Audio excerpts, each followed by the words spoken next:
Bismillah. Assalamualaikum warahmatullahi wabarakatuh. Innal hamdalillahi nahmaduhu wa nasta'inuhu wa nastaghfiruh wa na'udzu billahi min shururi anfusina wa min sayyiati a'malina. Man yahdihillahu fala mudilla lahu wa may yudlil fala hadiya lahu. Wa ashhadu an la ilaha illallah wahdahu la syarika lahu.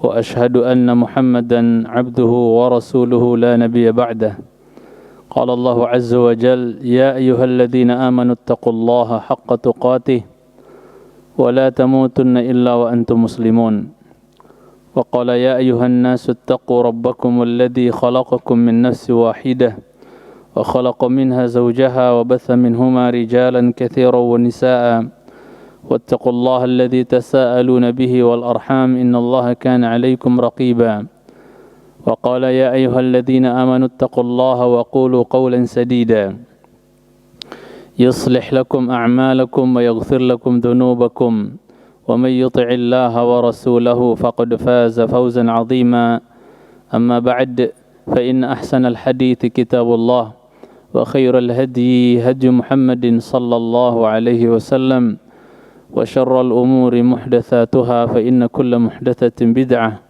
وكل بدعة ضلالة وكل ضلالة في النار أما بعد إخوتي وأخواتي في الله عزني وعزكم الله. Kita lanjutkan pengajian kita pada kesempatan yang berbahagia ini, insyaallah. Ana sedikit mengambil sebuah pembahasan yang terkait tentang fawaid dan thamarat daripada at-tauhid. Manfaat atau buah manis ya yang bisa kita petik dari tauhid, mentauhidkan Allah Azza wa Jalla. Apa faidah-faidah yang akan kita rasakan, buah manis yang akan kita rasakan dengan kita mentauhidkan Allah Azza wa Jalla. Penulis Syekh Muhammad bin Jamil Zainu rahimahullah ta'ala mengatakan di kitab beliau di pembahasan tentang min fawaidi tauhid, sebagian dari, jadi enggak semua, ini sebagian saja, sebagian dari faidah-faidah atau manfaat daripada at-tauhid. Beliau mengatakan, al-musannif rahimahullah, inna at-tauhid al-khalis idza tahaqqaqa fi hayatin ay fi hayati fardin aw jama'ah haqqaqa atyab ath-thamarat. Sesungguhnya tauhid yang khalis, yang murni, ya, pure, enggak ada syirik sedikit pun, bersih, ya, tidak ada syirik dan syu'ab syirik, ya, cabang-cabang kesyirikan tidak ada sama sekali, bersih, benar-benar khalis, murni, ya, naqi.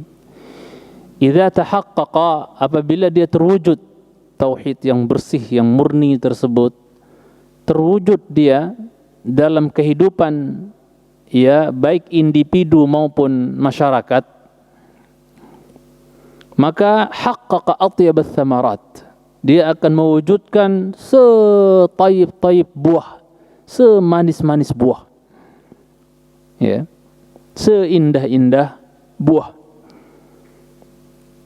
Wa min thamaratihi, dan adalah bagian atau sebagian dari buah-buah tauhid atau faidah-faidah tauhid yang akan kita, ya, rasakan apabila kita tahqiq tauhid ini, apabila kita wujudkan tauhid ini dalam kehidupan kita sebagai seorang muslim.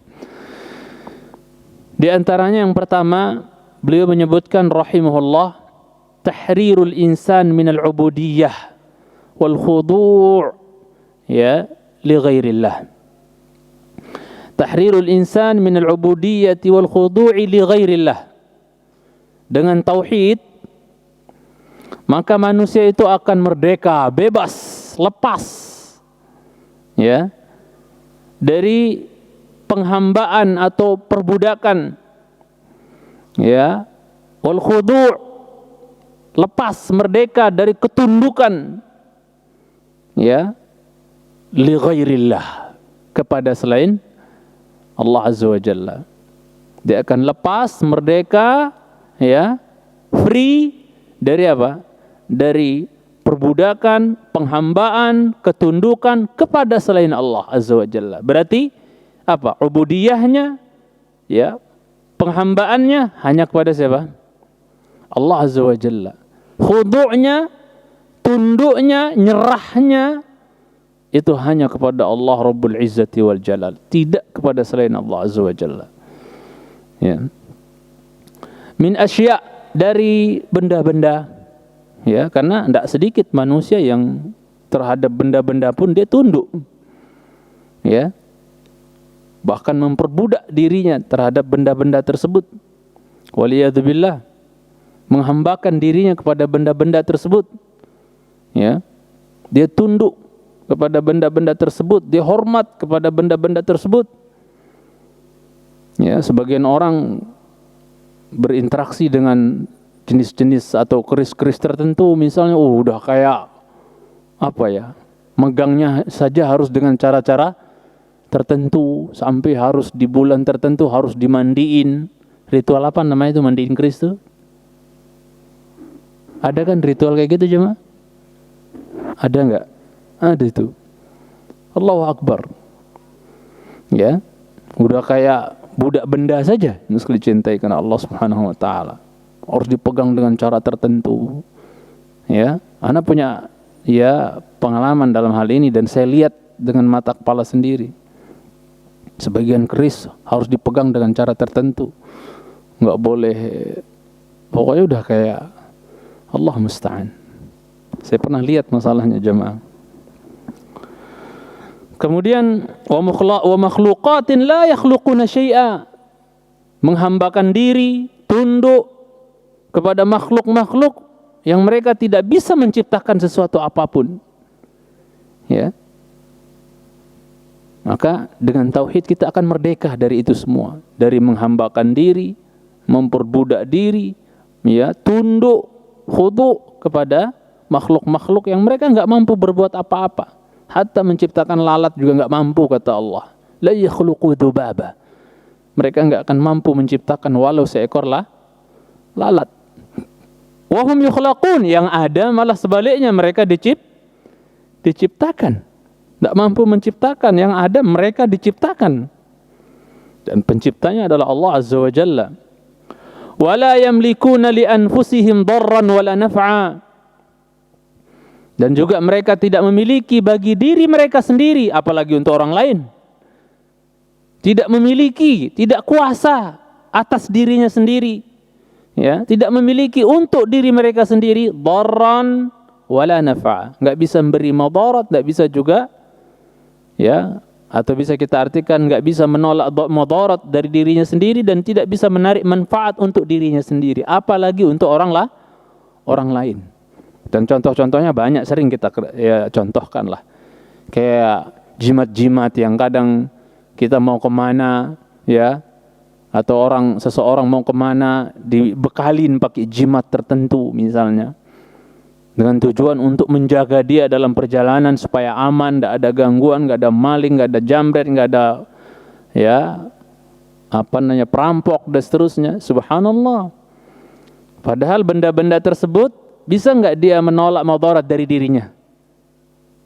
Ya, bisa dia datangkan madarat untuk dirinya, bisa dia tolak madarat dari dirinya? Enggak bisa sama sekali. Ya. Dulu sebelum paham gitu, ya, anak pernah cerita, bapak anak ketika saya mau berangkat ke Jakarta, katanya ini kayak jenis tulisan huruf-huruf gitu, isim-isim gitu, ya. Huruf-huruf kayak jimat lah gitu, ya. Diminta dari seorang guru, katanya seorang kiai, bawa ini Jakarta, insyaallah aman di jalan. Anak enggak terima. Ya, waktu itu belum paham, ya jemaah, ya. Enggak terima. Bapak cukup doakan saya kepada Allah agar saya dijaga dalam perjalanan. Benda-benda kayak gini enggak bisa menolong saya. Wong nolong dirinya aja enggak bisa. Sekarang saya buang ke Babelang, saya bilang. Babelang itu tempat saluran buang apa? Ada bong itu buat wudu-wudu ya, di kampung itu ada saluran selokannya kan becek. Paham maksudnya yang enggak tahu antum ya. Got gitu, got saluran air yang kotor. Kalau saya buang ke sana sekarang ini, dia enggak bisa menolak mudarat dari dirinya sendiri, enggak bisa dia tolong dirinya sendiri. Kalau saya injak-injak sekarang Pak ini nggak bisa dia nolong dirinya sendiri, apalagi nolong saya di perjalanan. Yang bisa melindungi saya siapa? Allah Azza wa Jalla. Nggak usah Pak, saya bilang cukup Allah Subhanahu Wa Taala. Ya, jadi nggak mampu menolak madarat dari dirinya sendiri, tidak bisa menarik manfaat untuk dirinya sendiri. Ya, wala yamlikuna mauta wala hayata, ya, la mautan wala hayatan wala nusyura. Mereka tidak berkuasa, tidak punya kuasa untuk mematikan, menghidupkan, mengumpulkan orang, membangkitkan orang setelah mati. Enggak ada. Semuanya yang mampu hanya satu zat, yaitu siapa? Allah Subhanahu wa Ta'ala. Siapa yang mematikan kita? Allah. Menghidupkan kita? Allah. Menghidupkan kita juga nanti setelah mati? Siapa? Allah Azza wa Jalla. Ya. وَمَا يَا خَلْقُكُمْ وَلَا بَعْثُكُمْ وَلَا بَعْثُكُمْ إِلَّا كَنَفْسٍ وَاحِدَةٍ. Ya. Menciptakan kalian semua itu manusia dan membangkitkan kalian semua wahai manusia setelah mati itu bagi Allah saking mudahnya, kanafsin wahidah. Seperti menciptakan satu jiwa, ya, dan juga apa? Seperti membangkitkan hanya satu jiwa. Berapa juta manusia dari Adam sampai yang terakhir nanti, jemaah sekalian cintai.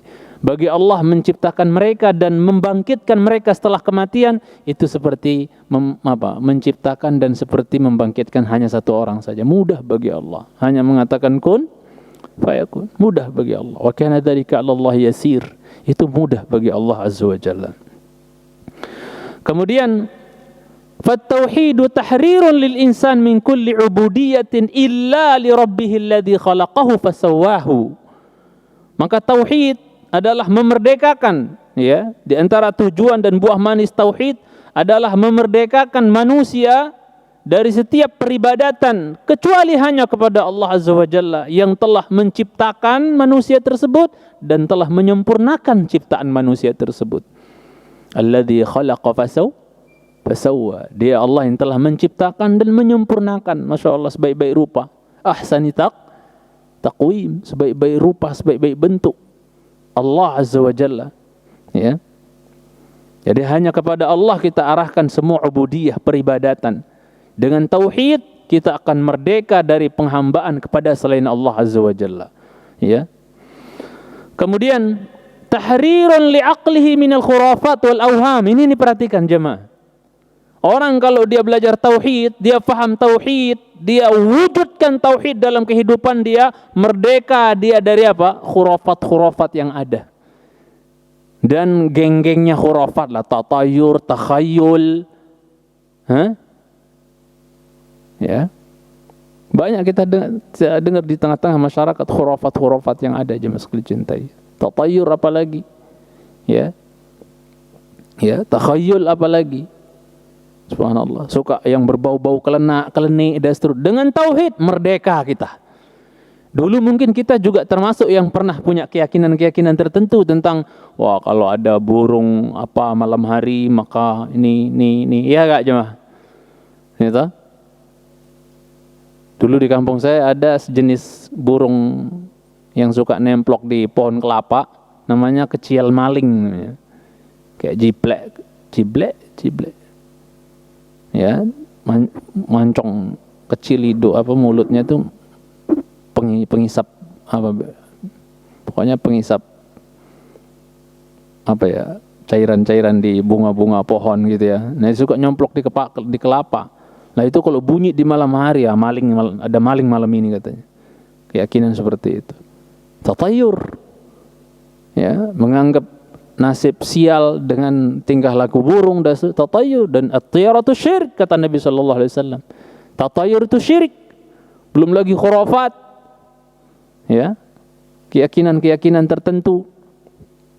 Ya, akan sebuah benda dan yang lainnya. Ibu-ibu hamil pakai digunting dikalungin gunting macam-macam. Ada nggak gitu sih?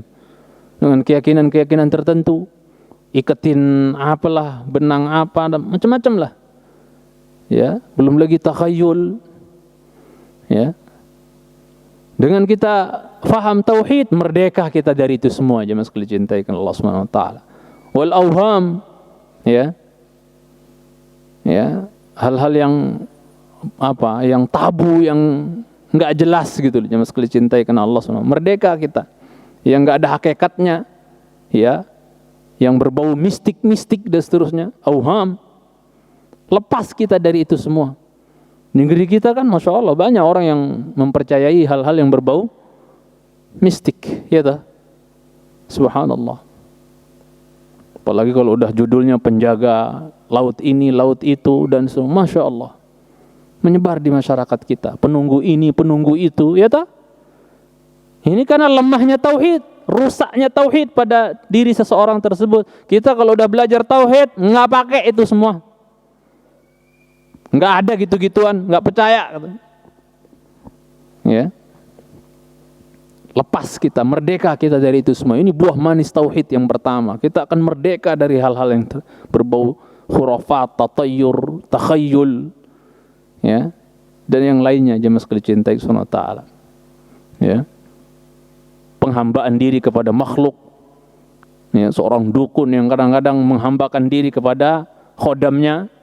Apa kata khodamnya, pokoknya ikut sudah, kerjain sudah, sembelih ini, sembelih itu, ngikut sudah. Itu penghambaan kepada selain Allah, tunduk kepada selain Allah Azza wa Jalla, syirik. Makanya yang namanya dukun itu ya tidak akan pernah lepas dari kesyirikan. Minta tolong, minta bantu sama ini, sama itu, dan seterusnya. Ini ya, disuruh ritual ini, ritual itu, sembelih ayam hitam, darahnya diciprat-ciprat di tembok ruang apa? Ruang apanya itu namanya? Ruang ritualnya tuh, ruang apa? Ruang prakteknya dan seterusnya. Demi supaya dibantu sama khodamnya, sama jinnya, sama setannya dan seterusnya. Penghambaan ubudiyah. Penghambaan, ketundukan, khudu kepada selain Allah Azza wa Jalla. Mau aja dia. Syirik jelas, yang sekalian cintai Subhanahu wa taala. Waliyadzubillah. Dengan tauhid merdeka kita, lepas, enak hidup udah. Ya, sekalian cintai Subhanahu wa taala. Wa tahriran li dhamirihi min al-khudu' wad-dhulli wal istislam. Ya, dan juga merdeka hati dia dari tunduk, menghinakan diri, istislam, nyerah, ya. Ya, kepada selain Allah Azza wa Jalla. Wa tahrirun li hayatihi min tasallutil fara'inah. Ya, memerdekakan hidup dia dari dari dikuasai oleh Fir'aun. Fara'inah itu jamak Fir'aun. Ya kan, Fir'aun enggak satu, jemaah sekalian cintai Subhanahu wa taala. Ya. Fir'aun itu, Fara'inah itu kan banyak. Ada yang menyebut Fara'inah itu dengan istilah Ramses gitu ya. Ramses 1, 2, 3. Dan Fir'aun zaman now juga banyak gitu. Sekali cintai kan Allah Subhanahu wa taala. Yang maksudnya setipe ibaratnya dengan Fir'aun dulu tuh. Ya. Tidak sedikit manusia yang tipikalnya kayak Fir'aun zaman dulu ibaratnya. Ya. Lepas dia. Ya. Dan Fir'aun ya yang kita kenal ya rata-rata dia minta disembah, minta diagungkan, dimuliakan. Orang tunduk kepada dia, sujud tunduk sama dia, ruku sama dia.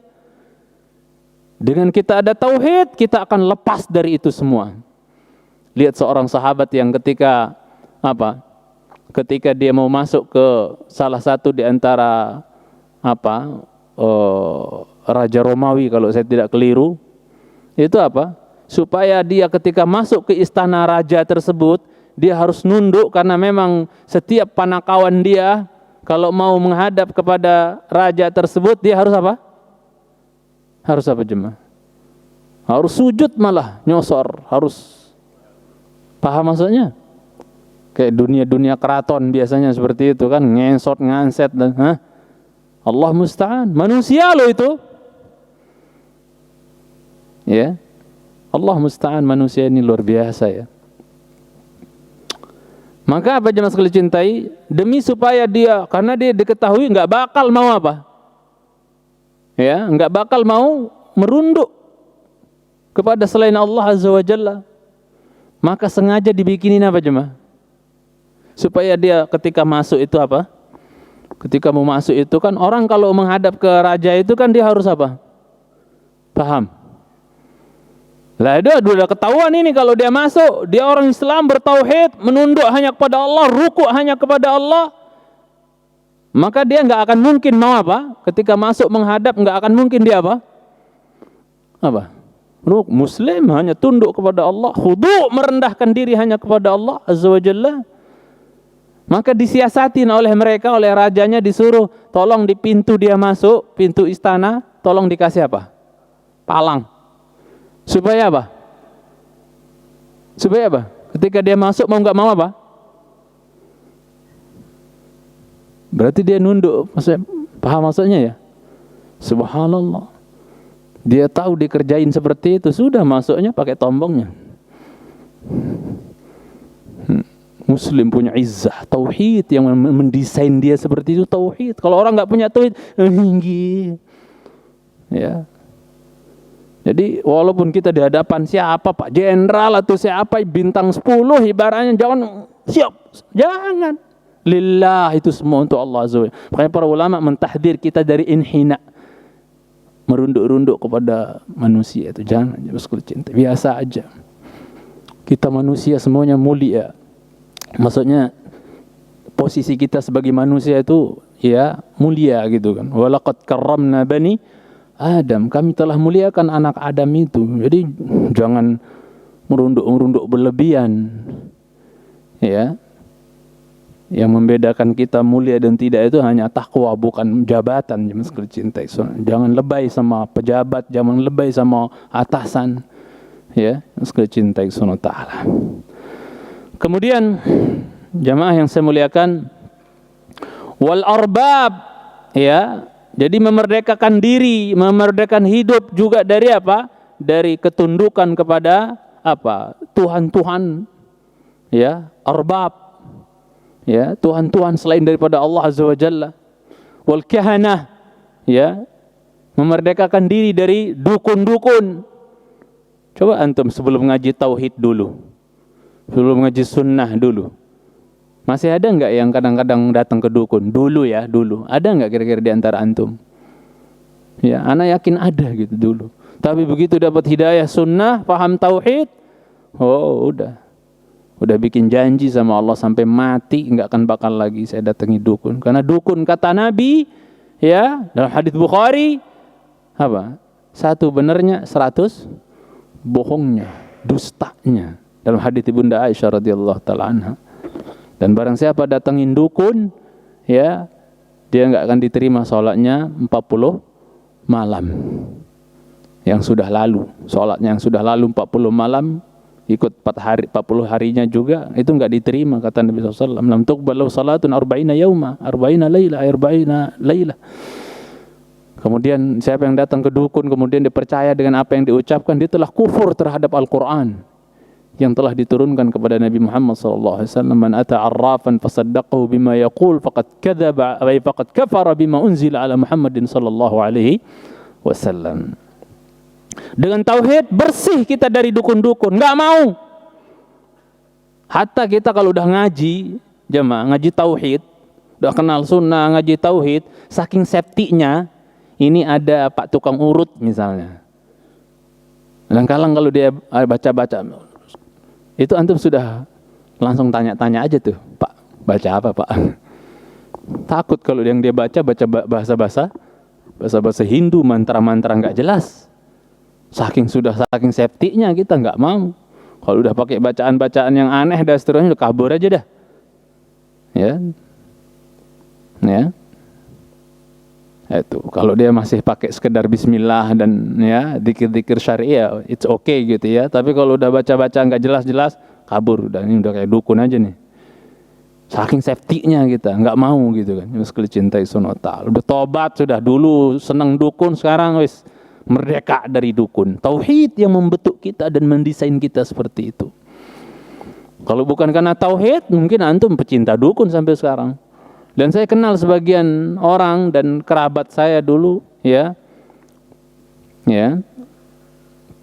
itu subhanallah, diperdaya oleh dukun, habis hartanya. Apa? Ditipu sama dukun, mau aja gitu. Cintai Subhanahu wa ta'ala. Ada yang menggandakan uang lagi dan seterusnya. Ada enggak gitu? Ya. Kau keluarkan sekian nanti akan berlipat sekian kita ritual ini nanti duitnya jadi banyak. Udah kayak siapa tuh yang viral masuk penjara tuh? Kanjeng Dimas? Kanjeng siapa tuh? Itu sudah, naudzubillah, yang sekali cintai. Wal muta'allihina ala ibadillah, kita akan merdeka, hidup kita juga dengan tauhid kita akan merdeka dari menuhankan diri, ya, terhadap hamba-hamba Allah. Jangan sampai kita menuhankan, maksudnya jangan sampai kita menuhankan, ya, hamba-hamba, ya, Allah Subhanahu wa taala, jemaah sekali cintai. Kita hendaknya hanya menuhankan Allah, ya. Jangan sampai kita mempertuhankan, ya, manusia. Jangan sampai kita mempertuhankan hamba. Sekali cintai kan Allah Subhanahu wa taala. Ya, manusia apapun kedudukannya tetap aja dia hamba, enggak boleh kita berikan hak uluhiyah kepada dia. Uluhiyah hanya miliknya Allah Azza wa Jalla. Walihada qawama zu'ama asy-syirk wa tughatu al-jahiliyah da'watil anbiya ammatan wa da'watur rasul sallallahu alaihi wasallam khassatan. Oleh sebab itu jemaah sekalian cintai karena Allah Azza wa Jalla, para pembesar-pembesar, ya, kesyirikan itu qawam, maksudnya muqawamah, melawan, ya, dan juga tughatil jahiliyah, ya, orang tagut-tagutnya, ya, pembesar-pembesarnya, ya, jahiliyah, ya, itu mereka tentang, mereka lawan da'awatil anbiya ammatan, ya, dakwahnya para nabi secara umum ditentang, dilawan sama mereka. Ya, sebagai contoh yang simple, yaitu siapa? Nabi Nuh alaihissalam, awwalur rusul, rasul pertama yang diutus oleh Allah Azza wa Jalla, yang diberikan syariat khusus yang kemudian dia apa? Sampaikan, dakwahkan kepada kaumnya. Itu beliau mendakwahkan kaumnya siang malam. Sering kita sampaikan, inni da'autu qaumi lailan wa nahara. Ya Rabb, aku telah dakwahkan kaumku siang dan malam. Sebagian ahli ilmu menyebutkan, kenapa malam juga dia dakwah? Ya, karena kaumnya itu saking jijiknya ngelihat Nuh alaihissalam yang berdakwah di siang hari. Maksudnya kalau siang hari kan Nuh kelihatan tuh, tampak, kelihatan. Jijik mereka.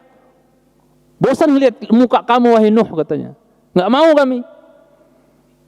Akhirnya apa? Ya wis, kaumku, kalau seandainya kalian enggak suka melihat wajahku siang hari, kalian jijik, kalian kesel, ya sudah, enggak apa-apa. Izinkan aku mendakwahkan kalian malam hari, lailan. Kalau memang enggak suka lihat mukaku di siang hari karena jelas kelihatan, ya malam-malam juga enggak apa-apa. Yang penting kalian berikan kesempatan dakwah.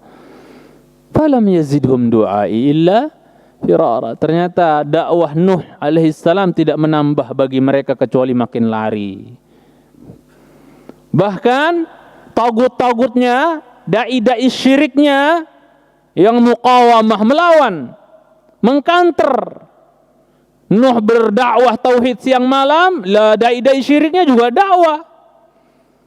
Apa kata mereka? Wa qalu la tadharunna alihatakum. Lihat. Dai-dai syiriknya juga jalan. Jangan kalian tinggalkan Tuhan-Tuhan kalian itu. Ya. La tadharunna alihatakum wa la tadharunna waddan wa la suwa'an wa la yaghutha wa ya'uq wa nasra. 5 mantan orang soleh itu. Wad, terus Suwa, Yaghuth, Ya'uq, Nasr. Ini 5 orang soleh dulu yang kemudian dilukis, Lama-lama makin bodoh, anak cucu turunannya makin bodoh, digoda sama setan lagi, ya, supaya minta-minta, ya, supaya dibentuk seperti patung dan seterusnya, yang ujung-ujung nanti diminta selain daripada Allah Azza wa Jalla.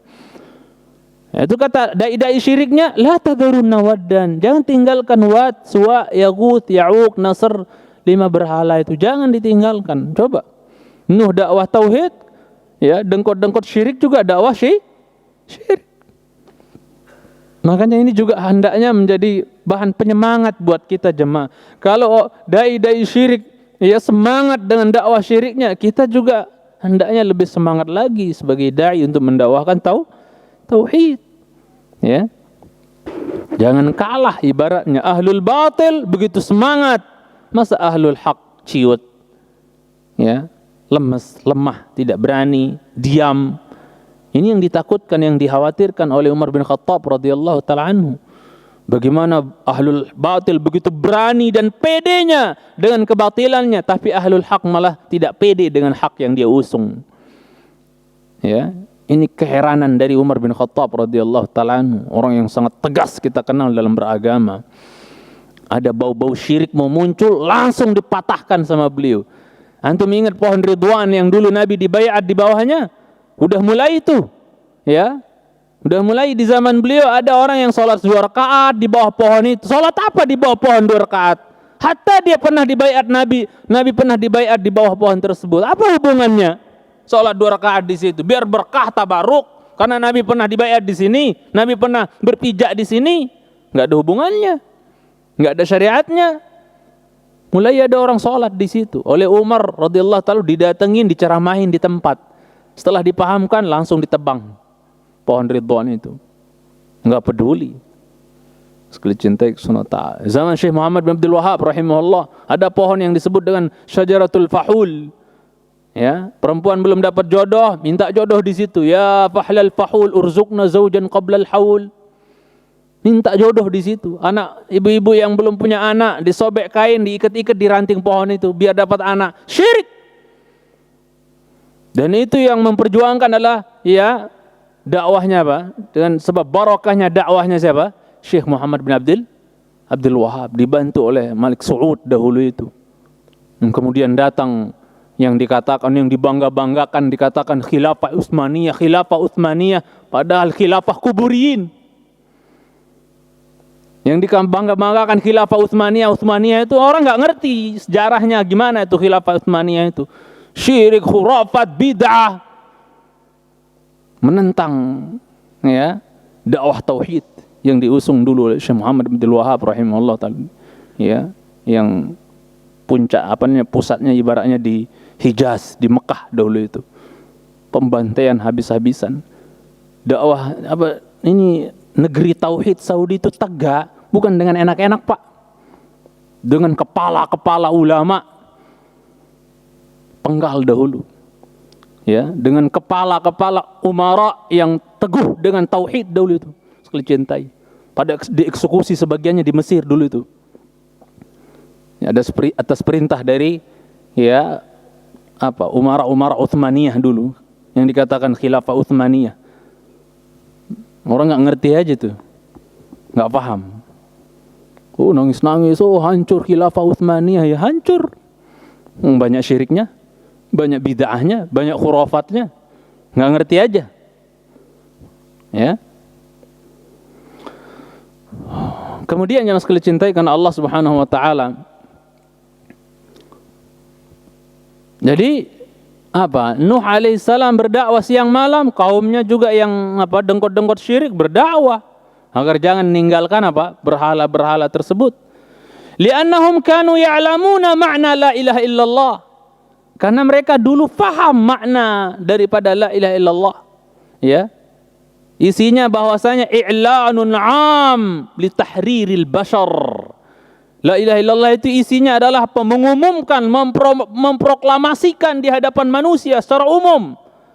Ya, untuk supaya mereka merdeka dari ketundukan penyembahan kepada selain Allah Subhanahu wa taala. Itu inti makna kandungan makna daripada la ilaha illallah itu. Pokoknya semua yang berbau tunduk, ya, manut, tunduk, ya, merendahkan diri, menghinakan diri, peribadatan dan yang lainnya untuk selain daripada Allah Azza wa Jalla, itu tinggalkan semua. Itulah la ilaha illallah, yang bermakna la ma'budu bihaqqin illallah. Tidak ada ya zat yang berhak diibadahi secara benar melainkan hanya Allah Subhanahu wa taala. Itu makna la ilaha illallah.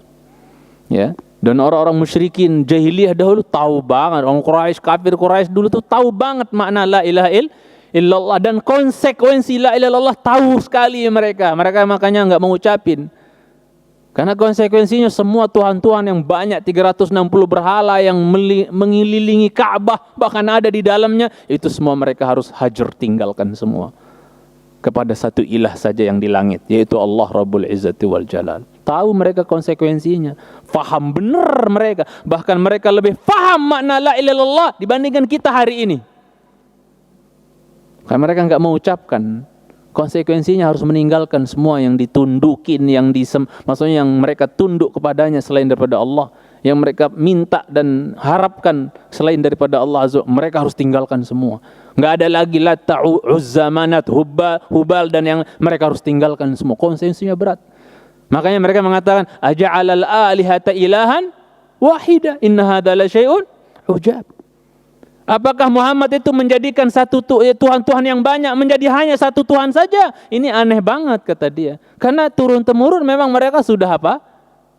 Terdidik, ya, ibaratnya apa? Terpolah, ya, menyembah Tuhan yang banyak. Jangan sekali cintai karena Allah Subhanahu wa taala. Lah ini Muhammad datang nyuruh kita nyembah satu Tuhan saja. Waduh, aneh banget ini. Nyelisihin nenek moyang ini, kualat ini. Nah, begitu, jangan sekali cintai. Jadi la ilaha illallah seolah-olah ya isinya adalah memproklamirkan akan bahwasanya manusia merdeka ya dari penyembahan, dari ketundukan kepada manusia, kepada makhluk. Kisah yang mungkin pernah saya sampaikan jamaah, ketika Sa'ad bin Abi Waqqas radhiyallahu taala anhu mengutus Rib'i ibn Amir radhiyallahu taala anhu kepada Rustum, Raja Persia dulu. Itu pernah dengar insyaallah taala. Ya, karena Rustum ini menginginkan enggak usah perang aja lah, enggak usah perang, cari jalan aman aja. Wahai pasukan kaum muslimin. Ya, kita suluh islah saja gitu, suluh islah saja gitu. Enggak usah harus jalan perang gitu kan. Karena mereka udah tahu tuh kekuatan kaum muslimin. Ya, subhanallah. Enggak bisa berkutik mereka tuh. Ya. Kerajaan Persia waktu tersebut. Waktu itu di antara pembesarnya adalah Rustum. Ya, mereka minta supaya suluh saja gitu kan, supaya tidak ada peperangan gitu di antara ya Persia dengan kaum muslimin. Maka Sa'ad bin Abi Waqqas berangkat sana. Siapa? Rib'i bin Amir radhiyallahu taala anhu. Berangkat datangi Rustum. Datang dengan pakaian yang apa jemaah? Sudah lama banget, maksudnya pakaian lama, udah kusut jemaah. Ya, berangkat beliau mendatangi Rustum. Ya, kemudian la ilaha illallah, saking miskinnya, saking kekurangannya pasukan kaum muslimin dahulu, itu warangka tombaknya Rib'i saja nggak ada jemaah. Warangkanya tahu, gimd, warangka. Sarung tombaknya aja nggak ada. Dililit pakai apa? Pakai kain, kayak pakai kain tuh dililit. Saking masya Allah sangat sederhana sekali perlengkapan perangnya para sahabat dahulu jemaah sekali cintai. Tapi mereka kuat, mereka izzah, kuat, menang, jaya, kokoh, berani. Karena senjata mereka yang lebih kuat yang di mana jemaah? Yang di sini. Di saat manusia sekarang lebih percaya sama yang berbau materi, senjata, perlengkapan yang tampak. Ini pedang iman jemaah sekalian cintai yang paling tajam, paling tangguh yang mereka miliki. Ya, datang dia. Ya, sekalian cintai Subhanahu wa taala. Sampai nanti ketika dia masuk itu Mau apa kalian kesini nih? Maksudnya maunya apa sih sebenarnya kalian? Kalian Arab, orang Arab bodoh ya. Kalian orang terbelakang, kalian nggak kenal kecuali kambing sama onta. Hah? Subhanallah. Sampai ngomong kayak gitu. Pakaiannya ya Rabbi. Nggak dianggap gitu ibaratnya. Oh, Persia antum tahu kan? Istananya dan kekayaannya, pakaiannya mewah-mewah dan seterusnya. Sampai Umar bin Khattab radhiyallahu taala anhu ketika melihat Nabi sallallahu alaihi wasallam beralaskan ya tembikar, apalah bahasanya itu, anyaman pelepah korma, yang ketika beliau bangun membekas di bahu beliau, nangis Umar bin Khattab. Sampai mengatakan, tidakkah engkau manusia, makhluk Allah yang paling dicintai oleh Allah, tidakkah kau minta kepada Allah alas tidur yang lebih baik dibandingkan yang dimiliki oleh Raja Persia dan Romawi. Ya. Sampai Umar katakan seperti itu kepada Rasulullah sallallahu alaihi wasallam. Makanya ketika sahabat Rabi'i bin Amir masuk dengan penampilan pedang aja nggak ada apa, tombak aja nggak ada sarungnya, dililit kain kayak ecek-ecek, paham maksudnya? Pakaian lusuh, datang dengan badannya yang tinggi besar. Masya Allah, jemaah sekalian cintai karena Allah Subhanahu Wa Taala. Dia masuk itu di atas kudanya yang tinggi, orangnya tinggi, kudanya tinggi, masuk ke istananya itu. Padahal istananya itu gelaran apa coba?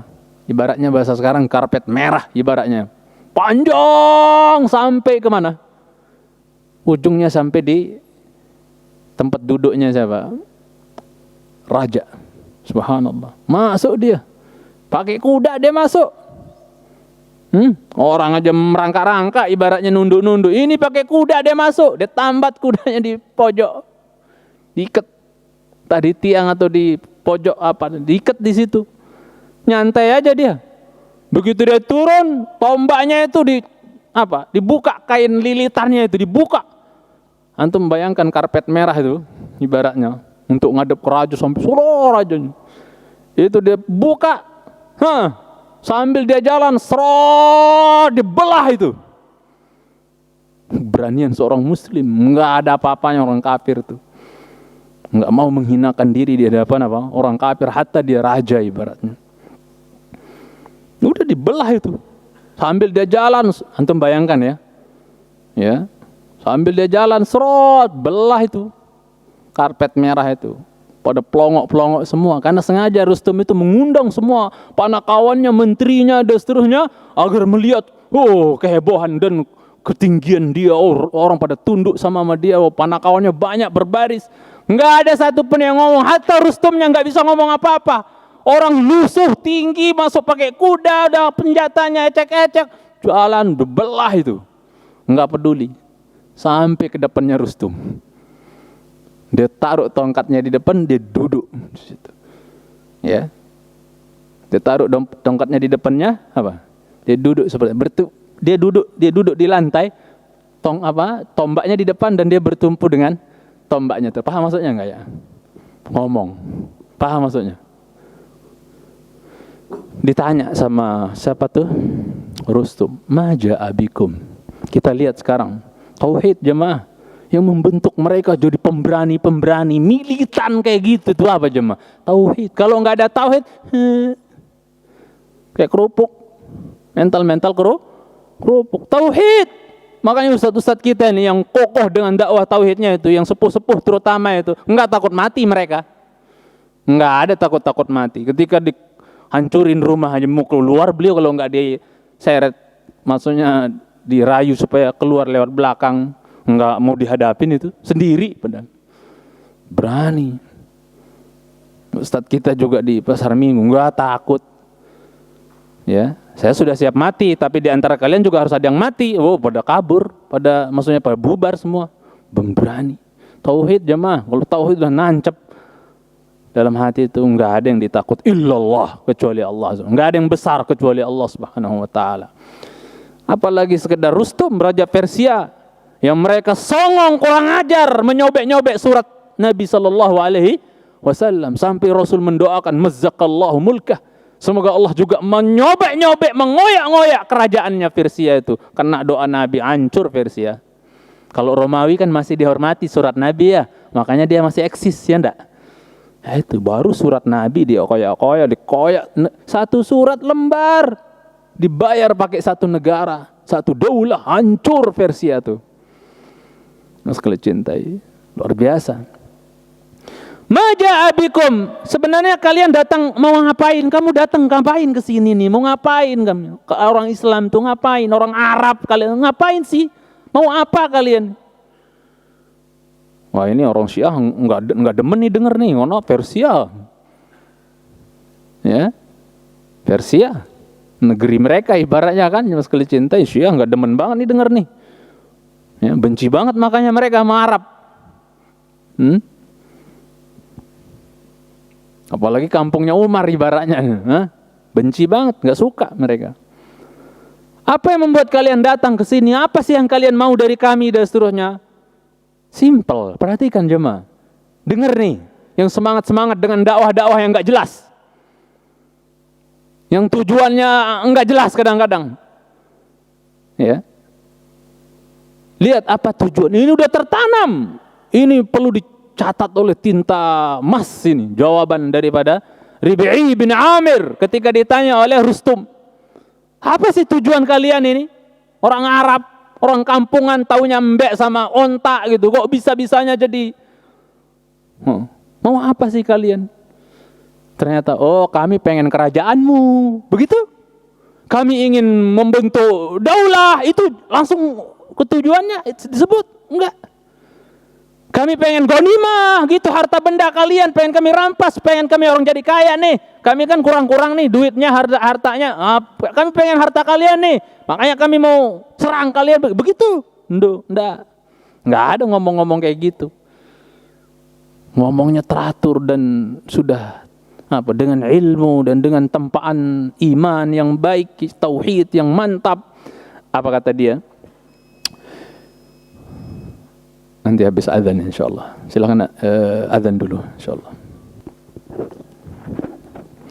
Alhamdulillah wassalatu wassalamu ala Rasulillah wa ala alihi wa sahbihi wa man walah, amma ba'd. Coba kita lihat jemaah, masyaallah jawaban beliau. Ya, kami datang ke sini, beliau enggak katakan kami mau menguasai kerajaanmu.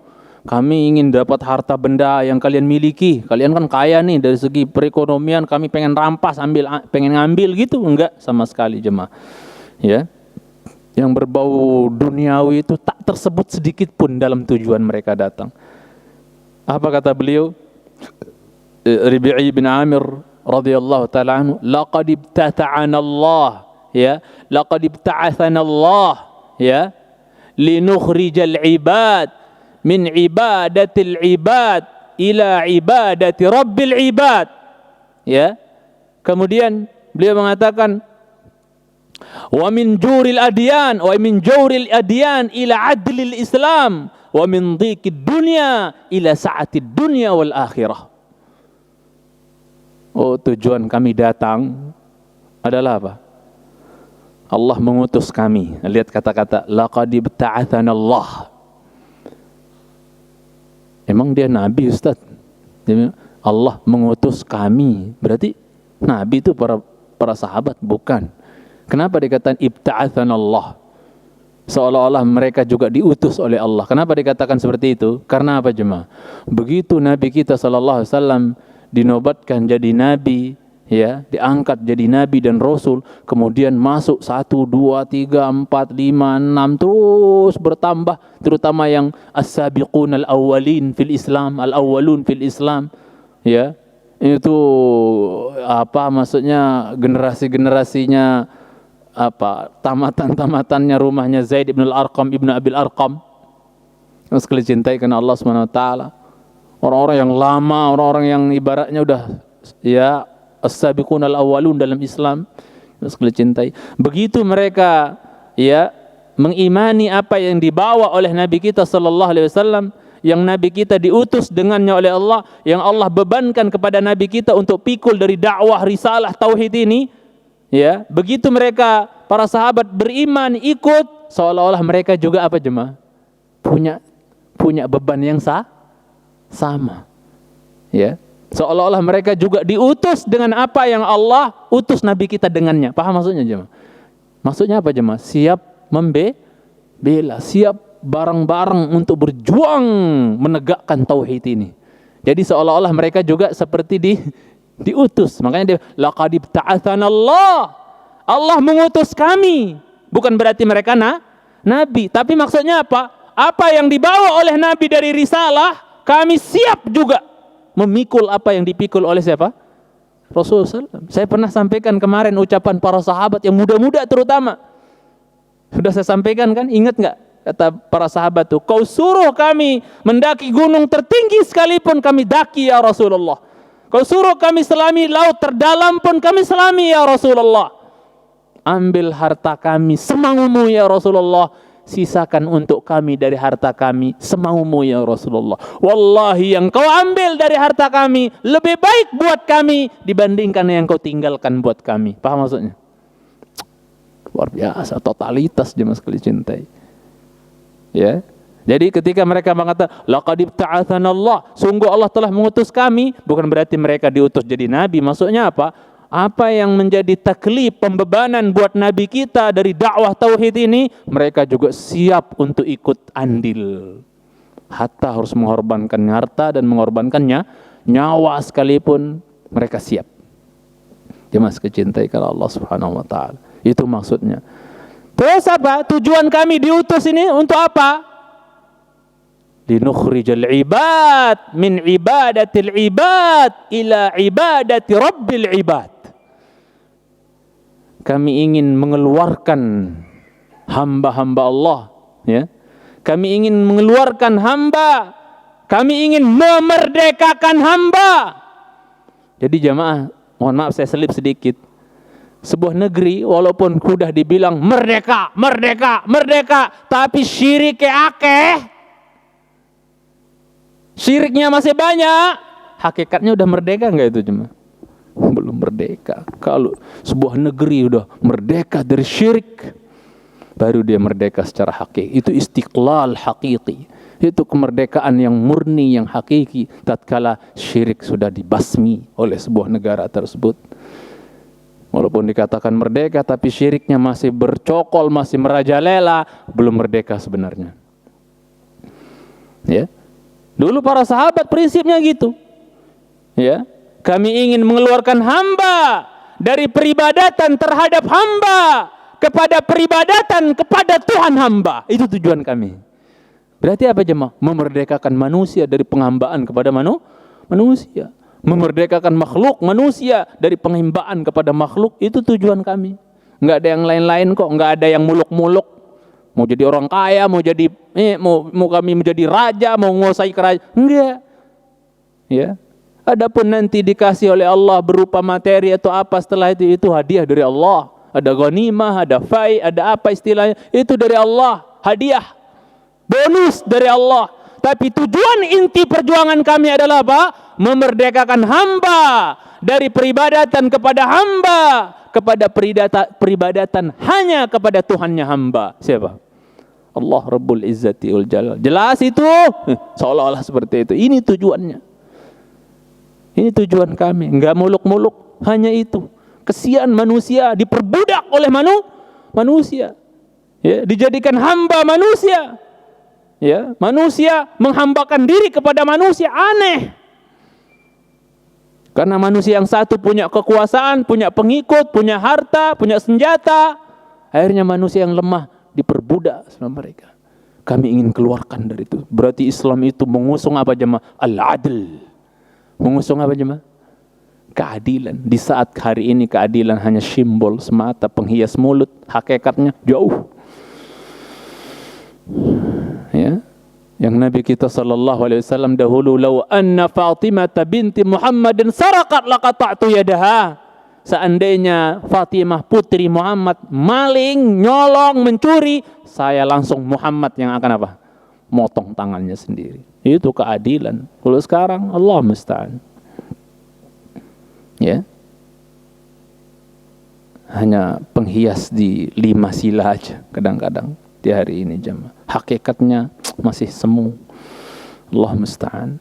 Jadi kami ingin keluarkan hamba dari penghambaan terhadap hamba kepada penghambaan kepada Tuhannya hamba. Dan kami ingin keluarkan ya manusia dari kezaliman agama-agama kepada adilnya Islam. Ya, wa min jawril adyan ila adlil Islam. Berarti enggak ada agama yang adil seadil-adilnya melainkan apa aja, Mas? Islam. Hanya Islam yang mengusung keadilan. Quran, panduan Islam Quran nyuruh adil. Innallaha ya'murukum bil adli wal ihsan wa ita'i dzil qurba wal seterusnya. Islam nyuruh keadilan. Wa an ta'dilu aqrabu lit taqwa. Kalau berbuat adil itu lebih dekat kepada maaf, Allah SWT katakan apa? Apa Ustaz? Tentang keadilan. Ada ayat lain tentang keadilan. I'dilu huwa aqrabu lit taqwa. Berbuat adil kalian itu lebih dekat kepada ketakwaan. Jadi Islam itu mengusung keadilan, jemaah sekalian cintai karena Allah Azza wa Jalla. Ya. Dan selain Nabi, simbol dalam keadilan juga siapa? Umar bin Khattab radhiyallahu taala anhu, luar biasa. Dan sejarahnya antum sering baca. Kemudian wa min dhiqid dunya ila sa'atid dunya wal akhirah. Kami ingin keluarkan manusia dari sempitnya dunia kepada luasnya dunia dan akhirat. Coba perhatikan jemaah. Kurang apa Persia jemaah dari segi harta? Kok dibilang sempit dunia? Dunia sempit. Kurang apa padahal mereka? Dari segi perekonomian, harta benda, kurang apa mereka? Kekuasaan. Ibaratnya dua imperium besar waktu itu, Romawi dan Persia. Oh, Masya Allah. Dari segi dunianya, dari segi materinya, itu, oh Masya Allah. Tapi kenapa dibilang dhiq? Perhatikan nih teman-teman jemaah sekalian cintai. Ini penting ini. Kenapa beliau katakan di hadapan raja, ya maksudnya di hadapan Rustum, dia berkata, Rib'i bin Amir, kami ingin keluarkan manusia dari sempitnya dunia. Padahal dia sedang berkata di hadapan orang yang dunianya apa kebentang. Apa yang enggak mereka miliki? Kekuasaan, harta benda.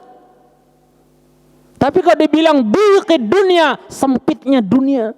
Kenapa dikatakan seperti itu? Ila sa'atid dunya wal akhirah, kepada luasnya dunia dan akhirat. Kenapa dibahasakan seperti itu? Padahal dia sedang berbicara di hadapan orang yang bergelimang harta. Kenapa dibilang sempit? Jawabannya apa jemaah? Karena harta benda yang gemah ripah, yang glamor, banyak, kekuasaan, kerajaan, tapi kosong iman, kosong tauhid, sebenarnya sempit. Paham maksudnya jemaah? Walaupun mereka bergelimang harta, Romawi, Persia dengan harta bendanya, kerajaannya, kekuasaannya, kemewahannya. Kiaskan di zaman sekarang. Sebuah negeri, manusia-manusia yang nggak ngerti tauhid, yang ingin menggemah ripahkan Indonesia secara perekonomian saja, ingin mensejahterakan rakyat, biar rakyat kaya semua gitu loh.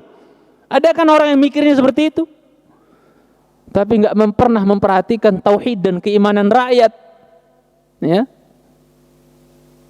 sebenarnya mereka sedang membangun negeri kopong. Mohon maaf ya.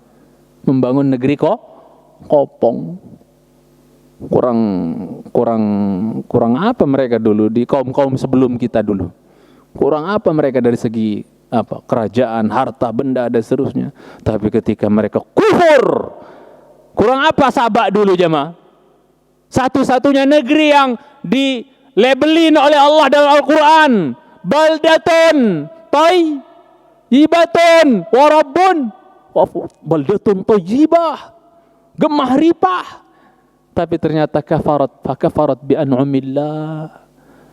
Ya, mereka kufur dengan nikmat-nikmat Allah. Saking kayanya, ya, semua rakyatnya kaya, saking gemah ripahnya, sampai mereka berdoa, ya Allah, tutup pintu rezekimu, udah terlalu kaya ya Allah, udah cukup, udah terlalu gemah ripah. Allah utus tikus ngerogotin itu apa, bendungan Saddu Ma'rib itu. Hancur sudah. Pontang-panting pada pencar-pencar cari penghidupan. Ada yang ke Hijaz, ada yang ke macam-macam. Nggak ada sumber air lagi ibaratnya yang menjadikan mereka kebunnya, hasil panennya, hancur semuanya. Karena kekufuran. Mudah bagi Allah jemaah.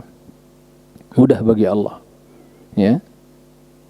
Jadi beliau katakan ingin mengeluarkan manusia dari sempitnya dunia. Jadi kalian walaupun bergelimang harta, kalau nggak ada tauhid dalam hati kalian, nggak ada iman dalam hati kalian, kalian ini sempit hidup kalian sebenarnya. Wa man a'rada 'an dzikri fa inna lahu ma'isyatan dhanka. Siapa yang berpaling dari peringatanku, ya, yang paling tinggi adalah tauhid. Allah ingatkan kita tentang tauhid, jauhi syirik. Dan perintah pertama yang Allah ingatkan dalam Al-Quran di Al-Baqarah, di perintah pertama dalam Al-Quran, nggak ada perintah sebelumnya. Pokoknya perintah pertama dalam Al-Quran, perintah apa jemaah? Coba antum baca dari Fatihah terus lanjut Baqarah. Perintah pertama, titah pertama dalam Al-Quran itu titah apa dari Allah? Tauhid. Apa bunyi ayatnya? Ya ayyuhan nasu'budu rabbakumul ladzi khalaqakum wal ladzina min qablikum la'allakum tattaqun. Tauhid enggak itu jemaah? Sembah Allah doang itu tauhid enggak itu? Ya. Dan larangan pertama dalam Al-Qur'an, enggak ada larangan sebelumnya. Larangan pertama dalam Al-Qur'an, larangan syirik. Fala taj'alu lillahi andada alladzi ja'ala lakumul arda firasyan was samaa'a binaa'an wa anzala alladzi ja'ala lakumul arda firasyan was samaa'a binaa'an wa anzala minas samaa'i maa'an fa akhraja bihi minat thamarati rizqan lakum fala taj'alu lillahi andada. Jangan jadikan bagi Allah sekutu. Itu larangan pertama, larangan syirik yang mesti dicintai karena Allah Subhanahu wa taala. Ya. Jadi sekali lagi kami diutus untuk mengeluarkan manusia dari sempitnya dunia menuju apa? Luasnya dunia dan akhirat. Karena harta benda yang banyak kalau nggak ada iman, nggak ada tauhid, sempit. Siapa yang berpaling, kata Allah dalam surah Taha, ya, dari peringatanku, maka apa? Bagi dia kehidupan yang sempit, bahkan di hari kiamat dibangkitkan dalam keadaan buta. Wa nahsyuru yaumal qiyamati a'ma. Qala rabbi lima hasyartani a'ma wa qad kuntu basira qala kadzalika atatka ayatuna fanasitaha wa kadzalika al-yawma tunsa. Kemudian jemaah yang saya cintai karena Allah Subhanahu wa taala, akhirnya apa jemaah? Dikasih pilihan kan? Tipenya sahabat dulu, Pak Rasulullah SAW dan para sahabat ketika ingin ketika mendatangi sebuah negeri, enggak langsung ojok-ojok apa? Penggal, serang. Begitu? Enggak. Dia diajak dulu, dakwah dulu jemaah. Jangan pernah menganggap Islam itu agama apa? Keras, ekstrim, main bunuh, ya, teroris apa, ada itu bantai. Enggak. Islam enggak kayak gitu. Didakwahin dulu. Ardul Islam, ardul Islam dulu. Nawarin dulu Islam, dakwahin. Mau enggak Persia masuk Islam? Aslim taslam wa yu'tikallahu ajraka marratain. Masuk Islam, kau selamat. Allah kasih kau pahala 2 kali lipat dibandingkan yang sudah lecak dalam Islam. Kalau kau masuk Islam, luar biasa. Kata Nabi itu kepada Heraklius, ya, dalam suratnya itu. Ya. Itu. Tawarin Islam, dakwah dulu, enggak main bunuh aja, main serang aja, enggak. Jangan dituduh macam-macam Islam ini. Islam ini agama adil, agama rahmah. Nabinya saja apa dijuluki Nabiyur Rahmah, nabi yang menyebar kasih sayang. Bahkan Allah sifati beliau Raufun Rahim, penyayang. lembut, sopan, santun, penyayang. Sallallahu alaihi wasallam. Bangga kita punya Nabi beliau alaihi salatu wassalam. Ya. Kemudian jemaah sekalian cintai karena Allah Subhanahu wa taala, ya. Tatkala sekali lagi tatkala sudah ditawarin Islam, pilihan kedua kalau nggak mau Islam apa? Jizyah. Bayar apa? Bayar upeti. Bayar rutin setiap bulan mungkin atau sesuai dengan peraturan yang ditetapkan oleh pemerintah Islam. Bayar, aman darah kalian, mau tinggal di negeri kami juga aman kalian darahnya. Harta kalian, darah kalian amal, tapi bayar apa? Rutin. Bayar jizyah. Ya. Aman kalian. Ya. Karena la ikraha fiddin, tawaran. Tapi kalau Islam ogah, bayar jizyah juga ogah, qatilhum bismillah. Baru solusi terakhirnya apa? Jihad. Enggak sekonyong-konyong jadinya jemaah sekalian cintai. Makanya Nabi kalau mau mendatangi sebuah negeri tapi ditunggu sampai subuh. Kalau ada suara adzan, balik lagi, enggak berarti negeri Islam. Sekalian cintai Subhanahu wa taala. Ya. Nah, ketika ditawarin gimana nih? Mau pilih mana? Akhirnya Rustum bilang, "Waduh, kasih kami mikir dulu, musyawarah dulu," gitu. Udah nyerah ini jemaah sekalian cintai. Udah nyerah udah itu sebenarnya. Kasih kami mikir dulu gitu. Oh, kami kalau mau ngasih kesempatan orang mikir ya harus minta pendapat sama Nabi kami dulu.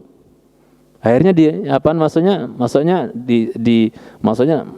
dalam Islam harus sesuai dengan aturan Nabi gitu kan. Ketika disampaikan kepada Sa'ad bin Abi Waqqas, ayo Nabi kalau memberikan waktu untuk orang mikir-mikir ibaratnya itu dulu 3 hari. Ya sudah kasih 3 hari, panjang ya ceritanya. Jemaah sekalian cintai karena Allah Subhanahu wa taala. Ya. Ala kulli hal yang kita inginkan adalah apa? Yang ketika mereka ketika Rib'i bin Amir ini pamitan diomongin sama Rustum itu panakawan menteri-menterinya ada seluruhnya. Dibilang apa? Coba kau lihat gaya ngomongnya tadi itu. Pede, enggak ada. Maaf saya utusan dari pemimpin kami, komandan kami, Sa'ad bin Abi Waqqas mau menyampaikan ini, Pak. Enggak ada. Kau lihat tadi dia gaya ngomongnya itu. Masya Allah, berwibawa, berani gitu. Enggak ada ciut-ciutnya. Kau tahu cara? Kalian lihat, dibilang itu. Kalian lihat gaya ngomongnya, katanya. Dibilang seperti itu. Kemudian apa? Kalian lihat bagaimana kekuatan dia. Hanya dengan ujung tombak diseret belah itu karpet merah itu ibaratnya. Kau lihat kekuatannya, katanya. Tidakkah kalian lihat tadi kekuatannya itu? Masya Allah. Apalagi orang-orang Quraisy jemaah, jago-jago berantem. Ya, keturunannya Nabi itu orang ngeri-ngeri gitu. Ya, satu orang bisa menghajar 3 orang. Bahkan para sahabat dulu kalau berperang itu kan mikirnya enggak 1 orang bunuh 1 orang, enggak. Paling minimal itu 3 orang, 1 orang harus 3 orang kelar nyawanya kalau enggak 10. Sampai sebagian sahabat yang kecil-kecil fisiknya itu ketika didapatkan tergeletak di medan jihad, ternyata di sekeliling dia ada 10 orang. Sendiri ngelawan 10 orang. Walaupun di akhirnya syahid juga, dikeroyok 10 orang, tapi 10 orangnya qaid kabeh. Lah sekarang kita gimana coba sekali cintai? Luar biasa. Kau tak lihat dia gaya ngomongnya, kau tak lihat kekuatannya, kau tak lihat dia kepada thiqahnya, maksudnya percaya dirinya, kepedeannya tadi.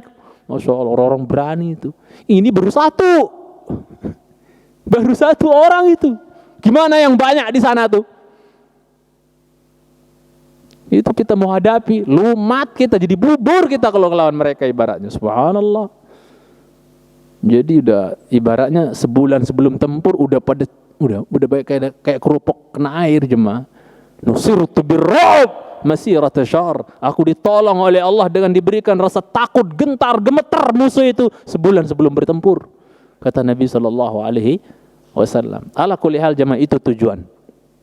Jadi dengan tauhid merdeka manusia dari penghambaan, penghinaan diri kepada selain Allah Subhanahu wa taala. Wa isqatul lil jababirah an urushihim al kadhibah, dan dalam rangka menggulingkan yaitu penguasa-penguasa yang zalim, yang dusta, bohongin rakyatnya dari singgah-sana mereka. Seperti Romawi, Persia, ada Masya Allah. Ya. Itu dengan tauhid ini benar-benar digoncang ini mereka singgahsana orang-orang yang zalim itu. Jadi kalau mau merubah kezaliman yang ada di sebuah negeri, ternyata kalau kita lihat dari sini semua, kuncinya apa jemaah? Tauhid ternyata. Kalau umat ini tauhidnya nggak kenceng, ya kayak gini terus nasib. Terima nggak ini omongan saya jemaah? Ini bukan saya yang ngomong, para ulama kita jelaskan. Kalau kita lihat dari cerita-cerita tadi yang saya sampaikan, yang bisa menggoyang ya Persia yang begitu kuat, kokoh, ibaratnya kaya dengan Masya Allah. Itu ternyata yang bisa menggoyang cuman apa jemaah? Kekuatan iman, kekuatan tauhid. Tanpa itu semua mungkin mereka masih eksis sampai sekarang. Tapi karena tauhid kaum muslimin, hajar ibaratnya. Subhanallah. Itu jemaah sekalian cintai Subhanahu wa ta'ala. Nanti saya lanjut lagi insyaallah taala. Wa i'la'ul li jibahil mu'minin allati la tasjudu illa lillahi rabbil alamin, dan juga dalam rangka meninggikan derajat orang-orang beriman yang tidak sujud kecuali hanya kepada Allah Rabbul Alamin. Ini baru satu buah tauhid kita ambil jemaah. Memerdekakan manusia. Tauhid itu memerdekakan manusia dari apa? Ya, penghambaan kepada selain Allah, memerdekakan manusia dari khurafat dan yang lainnya, ya, yang berbau mistis dan yang lainnya dimerdekakan. Yang sekali cintai Subhanahu wa ta'ala, bebas dari dukun dan yang lainnya, ya. Itu yang pertama. Nanti kita akan ambil yang kedua, buah manis daripada tauhid itu takwinus syakhsiyah al-muttazinah.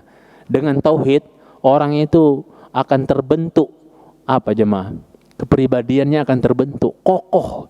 Tipe-tipe jiwanya bukan jiwa lembek, tapi kokoh. Ya, makanya saat kita di Krukut itu anak-anak muda itu dididik untuk apa? Berani. Mana orangnya? Angkat tangannya. Dididik berani. Ya, itu kecintai. Orang kalau udah kokoh, mantap, nancap tauhidnya, dia punya syakhsiyah yang muttazinah, kokoh, pribadinya itu kuat, kokoh, punya kemandirian, punya prinsip. Itu loh yang sekali cintai. Enggak cepat apa? Goyah. Kena fitnah dikit. Dan memang saya lihat sedikit jamaah sekali cintai. Maksudnya ada perubahan. Dulu masa-masa kami masih muda, belajar dulu di Krukut, di Senen dulu, ya, masih awal-awal gitu. Lihat dakwah ini mulai berkembang dulu. Itu ikhwan-ikhwan tuh militan gitu loh jamaah. Keren-keren gitu, megang sunnahnya, megang manhajnya itu kokoh. Nggak tahu sekarang agak dengan munculnya yang macam-macam lah di medsos dan seterusnya, itu banyak apa jemaah? Agak mulai goyang-goyang sekali cintai. Tapi saya enggak heran, la ya'ti zamanun 'alan nas illa wa ma ba'dahu syarrun minhu hatta talqaw rabbakum. Sami'tu hadza min nabiyyikum sallallahu alaihi wasallam. Dalam hadis Anas, tidak datang suatu masa kecuali setelahnya makin apa? Makin bagus, makin jelek.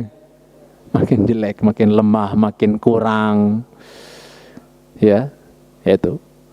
Sampai kalian berjumpa dengan Rabb kalian, kata Rasulullah sallallahu alaihi wasallam. Anas bilang sampai ketika membawakan hadis ini, Anas bilang, aku dengar langsung ucapan ini dari Nabi kalian sallallahu alaihi wasallam. Tidak datang suatu masa kecuali setelahnya makin jelek, makin kurang, makin lemah, begitu seterusnya. Sampai kita berjumpa dengan Allah, sampai kiamat dan terus berkurang. Orang dari Nabi meninggal saja Umar sudah nangis. Ya tak? Ingat enggak kejadian di Arafah? Ketika Nabi SAW, ketika Nabi SAW turun kepada beliau Al-Maidah ayat 3 di Arafah hari Jumat. Al-yawma akmaltu lakum dinakum. Hari ini telah aku sempurnakan atas kalian, bagi kalian agama kalian. Umar nangis. Ya. Tidak ada setelah kesempurnaan kecuali apa? kekurangan. Kalau udah sempurna, pasti setelahnya apa? Sudah sampai kepada puncak kesempurnaan, berarti sesuatu itu udah saatnya apa? Berkurang lagi. Kita dari kecil nih, kecil isi khotbah kemarin, ingat nggak? Kecil, naik, sempurna, muda, kencang, kuat, kokoh, semangat, membara. Udah sempurna, udah keren, tenang, punya sukses, macam-macam ya.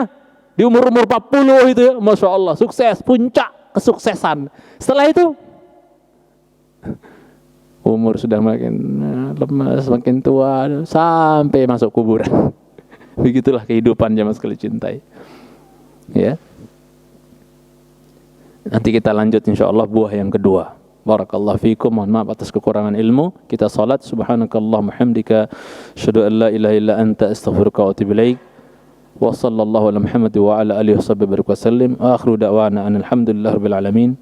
Assalamualaikum warahmatullahi wabarakatuh.